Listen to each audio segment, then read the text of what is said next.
आज हम पढ़ेंगे 1848 उदारवादियों की क्रांति यानी रेवोल्यूशन ऑफ द लिबरल्स। हमने पढ़ा था कि 1848 में जो किसान मजदूर क्रांति हुई थी, तो जो किसान और मजदूर ये सब भूख और अपनी कठिनाइयों से बहुत परेशान थे, जिस कारण से इन्होंने 1848 में रिवोल्ट किया था, विद्रोह किया था और ये पेरिस की सड़कों पर आ गए थे। तो इस चीज़ के लिए, अपनी भूख और कठिनाइयों के लिए उन्होंने किसको जिम्मेवार ठहराया था? राजा को, यानी लुइस फिलिप उसको जिम्मेवार ठहराया था, जिस वजह से जो लुइस फिलिप था उसको अपनी गद्दी छोड़नी पड़ी थी, यानी एब्डिकेशन ऑफ मोनार्क। अब उस जगह पर फिर राष्ट्रीय सभा, जो नेशनल असेंबली थी, उसने अपने आप को गणतंत्र घोषित किया और 21 साल से के सभी वयस्क पुरुषों को उसने मताधिकार दे दिया।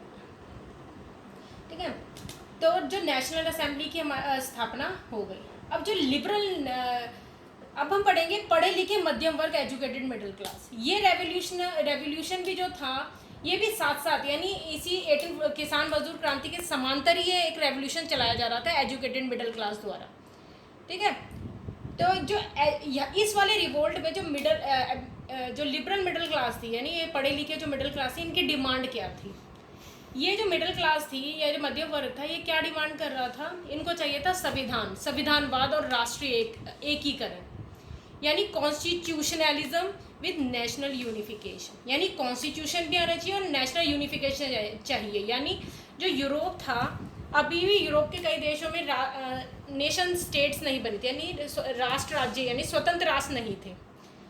वो अलग अलग स्वतंत्र राष्ट्र नहीं बने थे, तो अलग अलग वहाँ पर जो था, जो स्वतंत्र राष्ट्र ना होने की वजह से राजाओं का राज था, यानी एम्पायर्स थे वहाँ पर। ठीक है, साम्राज्य थे, तो राजाओं का राज था। ठीक है, तो वो चाहते थे कि मोनार्की सिस्टम को हटाकर वहाँ पे संसदीय सिद्धांतों पर आधारित सरकार बनाई जाए, पार्लियामेंट्री सिस्टम पर जो होती है ना गवर्नमेंट फॉर्म की जाए, जो जिसके अंदर संविधान हो, प्रेस की स्वतंत्रता हो, संगठन बनाने की आज़ादी हो, यानी freedom to form association, freedom of press. ठीक है, ये हो। तो इन्हीं सभी कारणों की वजह से जो लिबरल मिडिल क्लास था, इसने 1848 का रिवोल्ट किया। तो इसे समझने के लिए कि जर्मनी का हम केस लेते हैं। जर्मनी में क्या हुआ था? जो मिडिल क्लास थी, इसने एक रिवोल्ट किया था। तो जो सारी मिडिल क्लास थी, जो मध्यम वर्ग था, जिसके अंदर सारे व्यापारी, जो टीचर्स थे, मर्चेंट्स, टीचर, सारे जो भी इनकी पॉलिटिकल एसोसिएशन थी, अलग अलग जहाँ पे जितनी भी पॉलिटिकल एसोसिएशन थी, ये सारी की सारी मिलकर कहाँ गई? फ्रैंकफर्ट पे गई। फ्रैंकफर्ट एक प्रूशिया में एक जगह है, वहाँ पर प्रूशिया साम्राज्य में। तो ये लोग वहाँ पर गए, फ्रैंकफर्ट पार्लियामेंट यानी फ्रैंकफर्ट संसद गए, और ये मीटिंग कहाँ आयोजित की गई थी, कन्वीन की गई थी सेंट पॉल चर्च पे 18 मई 1848 को।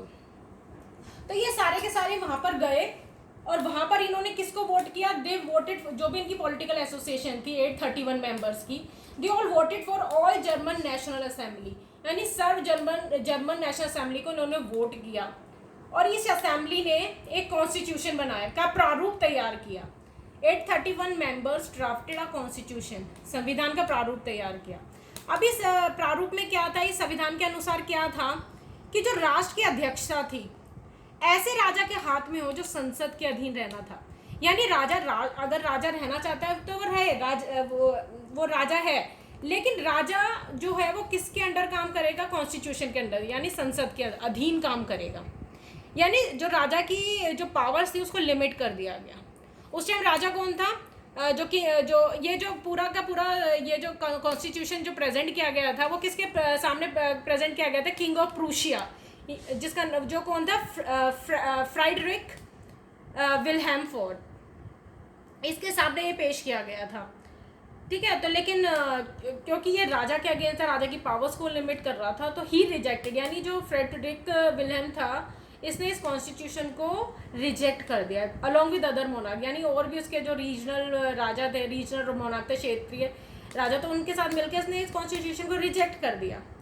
और साथ में असेंबली को जो था ना, ये जो नेशनल असेंबली थी, इसको जो भी वर्कर क्लास थी और जो आर्टिशंस थे, यानी मजदूरों और इनका सहयोग नहीं मिला था, जिसके कारण ये जो नेशनल असेंबली थी, इसको सपोर्ट नहीं मिल पाया, तो इसको भंग कर दिया गया। यानी it was force to disband with the help of troops, यानी सैनिकों की मदद से इसे भंग कर दिया। तो जो इस पूरे जो हमने जो ऑल जर्मन नेशनल असेंबली और हमने नेशनल असेंबली के बारे में पढ़ा, इसमें हमने एक बात पोजीशन ऑफ वुमेन के बारे में समझनी है कि जो ये जो नेशनल असेंबली थी उस में जो वुमेन्स जो थी ना, उन्होंने हर चीज़ में एक्टिवली पार्टिसिपेट किया, नहीं बढ़ चढ़ कर भाग लिया, है ना, हर चीज़ में उन्होंने पार्टिसिपेट किया। लेकिन जहाँ पर जब उन्हें वोट देने की बारी आई, उनको उनका हक देने की बात आई, राइट टू वोट, तो वहाँ पर जो वुमेन्स थी उनको राइट टू वोट नहीं मिला। तो यानी असेंबली के चाहे नेशनल असेंबली के चुनावों के टाइम वुमेन्स को राइट टू वोट नहीं मिला था।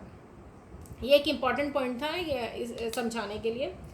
तो अब 1848 का रिवोल्ट जो हुआ, ये सब कुछ हुआ, इसमें जो कंजर्वेटिव पावर्स थी, यानी जो मोनार्क्स थे, उनको इतनी बात समझ आ गई थी कि वो हमेशा इन सबको यानी मिडिल क्लास को दबा के नहीं रख सकते।